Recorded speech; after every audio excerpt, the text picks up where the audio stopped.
This channel does not promote any violent, harmful, or illegal activities. All content provided by this channel is meant for an educational purpose only. এরই মধ্যে সংসদে বঞ্চনার অভিযোগে ফের সরব হয়েছে তৃণমূল কংগ্রেস। কল্যাণ বন্দ্যোপাধ্যায় তিনি অভিযোগ করেছেন 100 দিনের কাজের টাকা থেকে বাংলাকে বঞ্চনা করা হচ্ছে। পাল্টা গ্রামোন্নয়ন মন্ত্রী তোপ বাংলায় কেন্দ্রীয় প্রকল্পের নাম বদল করা হয়েছে দুর্নীতিও। And we are saying if there is illegalities and irregularities, you detect, you arrest, you don't do it. How can you discriminate state of West Bengal peoples? Does it say? लेकिन मोदी जी का कहना है ना खाऊंगा ना खाने दूंगा, तो ये खाने देने के लिए राशि नहीं है माननीय अध्यक्ष। आवास থেকে গ্রামীণ সড়ক 100 দিনের কাজ থেকে রেশন একের পর এক দুর্নীতিতে তোলপাড় রাজ্যের শাসক দল আবার বঞ্চনার অভিযোগে সরব কেন্দ্রীয় সরকারের বিরুদ্ধে। চাপানুতরের সেই আবহে ফের সংসদে বাংলার বঞ্চনা বনাম দুর্নীতি। 100 দিনের কাজে বাংলার পাওনা মেটাচ্ছে না মোদী সরকার, এই অভিযোগে মঙ্গলবার ফের লোকসভায় সরব কল্যাণ বন্দ্যোপাধ্যায়। আর কেন্দ্রের দিকে আঙুল তুলতেই ঝাঁঝালো পাল্টা আক্রমণ শোনালেন গ্রামোন্নয়ন মন্ত্রী, জানিয়ে উত্তাল লোকসভার অধিবেশন।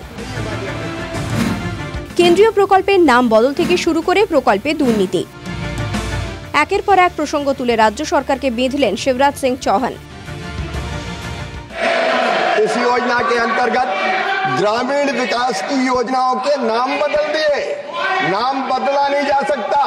प्रधानमंत्री आवास योजना का नाम बदल के अपना नाम इन्होंने रखने का अपराध किया है। সংসদে দফায় দফায় বিভিন্ন ক্ষেত্রে বাংলাকে কিভাবে বঞ্চনা করা হচ্ছে, কিভাবে কেন্দ্রীয় প্রকল্পে টাকা দেওয়া হচ্ছে না, তা কল্যাণ বন্দ্যোপাধ্যায় সহ অন্যান্য সাংসদরা তুলে ধরলেন। আর তার পাল্টা হিসেবে বাংলার মাটিতে কেন্দ্রীয় প্রকল্পের টাকাতে তৃণমূল কংগ্রেস কিভাবে দুর্নীতি করেছে সেই ইস্যুকেই পাল্টা হাতিয়ার করলেন বিজেপি সাংসদ থেকে একাধিক কেন্দ্রীয় মন্ত্রী। बार बार हमें बोला जाता है, चिट्ठी आता है बंगाल से, हमारे कॉम्पनसेशन रिलीज नहीं हुआ। एजी का सर्टिफिकेट के साथ कॉम्पनसेशन का क्लेम कब से नहीं आया बंगाल से? 2017-18 नहीं आया। সমস্ত পশ্চিম বাংলার মানুষের টাকা আটকে রাখা যায় না, এটা ডিসক্রিমিনেশন হচ্ছে। বাংলার সঙ্গে বাঙালির সঙ্গে ডিসক্রিমিনেশন হচ্ছে। ভারতীয় জনতা পার্টি যে অ্যান্টি বাঙালি সেটা বারবার প্রকাশ পাচ্ছে।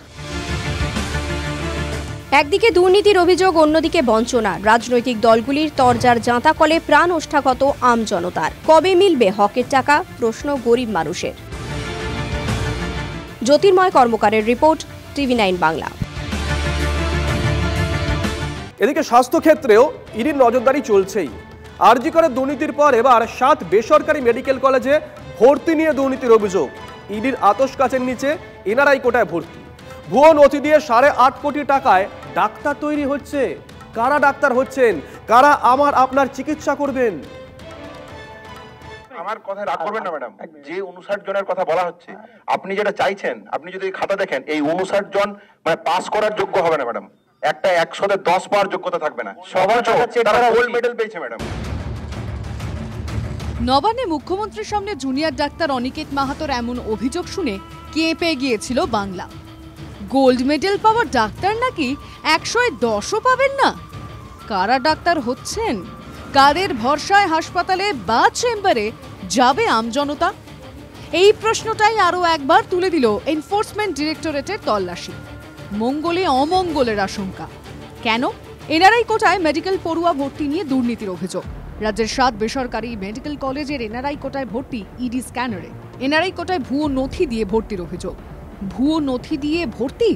কেন এমন অনিয়মের সমর্থনের অভিযোগ উঠছে? নেপথ্যে বিপুল পরিমাণ টাকার খেলা। কারা ডাক্তার হচ্ছেন? 7 বেসরকারি মেডিকেল কলেজের প্রতিটিতে 23টি করে এনআরআই কোটার আসন। এই কোটায় প্রতি বছর প্রতি পড়ুয়াকে দিতে হয় 1,20,00,000 থেকে 1,70,00,000 টাকা, অর্থাৎ ন্যূনতম বছরে 28 কোটি টাকা আয় হয় এক একটি মেডিকেল কলেজে। তবে কি ভুয়ো নথি দিলে এই 8.5 কোটি টাকায় ডাক্তার? এরা কি চিকিৎসা করবেন? স্বাস্থ্য দফতর কি করছে? এপ্রিলে ইলেকট্রনিক্স কমপ্লেক্স থানায় এফআইআর করেন শুভেন্দু অধিকারী। স্বাস্থ্য শিক্ষা অধিকর্তার নাম করেই অভিযোগ করেছিলেন শুভেন্দু। রাজ্য সরকার সেই তদন্ত না এগোলেও ইলেকট্রনিক্স কমপ্লেক্স থানায় দায়ের হওয়া এফআইআর হাতিয়ার করে তদন্তে নামল ইডি। 17 সাল থেকে 23 সাল পর্যন্ত যারা ডিএমই ছিলেন, director of medical education, including স্বাস্থ্য সচিব রাজীব সিনহা থেকে নারায়ণ স্বরূপ গম, আপনারা সুটকেস আর ব্যাগ গোছান, সময় আপনাদের হয়ে গেছে, নতুন বছরটা ভালো যাবে না। ইডি সিবিআই ফেল করছে নাকি তাদের মাস্টাররা আসলে চাইছে না ইডি সিবিআই তদন্তে রাজ্যের অপরাধীরা ধরা পড়ুক, চাইছে না। রাজ্যের অপরাধীদের পাশে দিল্লির মাস্টাররা আছে, বিজেপির মাস্টাররা আছে। ইডির স্ক্যানারে লক্ষণ শেঠের মেডিকেল কলেজ, অনুব্রত ঘনিষ্ঠ মলয়পীঠের মেডিকেল কলেজ, দুর্গাপুরের একটি মেডিকেল কলেজের সূত্রে কয়লা পাচারে অভিযুক্ত বিনয় মিশ্রের নামও সামনে আসছে।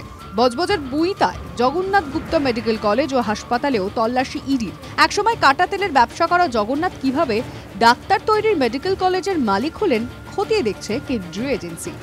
সিজার সত্যজিৎ ও সোমার রিপোর্ট, TV9 বাংলা। অস্কার নমিনেশনের দৌড়ে পণ্ডিত বিক্রম ঘোষের সুর দেওয়া হিন্দি সিনেমার গান ও আবহ সঙ্গীত। পরিচালক গিরিশ মল্লিকের হিন্দি ছবি ব্যান্ড অফ মহারাজের গান ইশকওয়ালা ডাকু, এই ছবির নেপথ্য সঙ্গীত অস্কার নমিনেশনের দৌড়ে। Certainly this is a very special moment এবং খুবই বড় একটা মোমেন্ট আমার জন্য তো নিশ্চয়ই, কারণ it basically means that one's work is noticed at the Oscars. তার মানে হচ্ছে যে আমাদের কাজটা কিন্তু নোটিসড হচ্ছে। ভেরি স্পেশাল থিং, যেটা কিন্তু ওয়ার্ল্ড ওয়াইড হচ্ছে, যে রিজিয়নাল কাজ বা কোনো একটা দেশের কাজ বা কোনো একটা ভাষায় কাজ, সেটা কিন্তু খুব লোকের চোখের সামনে আসছে, বিকজ হয়তো ওদের সাউন্ডস্কেপটা ভালো লেগেছে। অস্কার নমিনেশনের দৌড়ে পণ্ডিত বিক্রম ঘোষের সুর দেওয়া হিন্দি সিনেমার গান ও আবহ সঙ্গীত। পরিচালক গিরিশ মল্লিকের হিন্দি ছবি ব্যান্ড অফ মহারাজের গান ইশকওয়ালা ডাকু, এই ছবির নেপথ্য সঙ্গীত অস্কার নমিনেশনের দৌড়ে। আবাসে দুর্নীতির অভিযোগ, প্রতিবাদের সরব হয়েছে বিজেপি। যোগ্যদের বঞ্চনার অভিযোগে সিউড়িতে বিক্ষোভ। বিডিওর কাছে স্মারকলিপি দিয়ে অবিলম্বে অযোগ্যদের আবাস তালিকা থেকে বাদ দেওয়ার দাবি করা হয়েছে বিজেপির তরফ থেকে। আমরা যে ছবি দেখাচ্ছি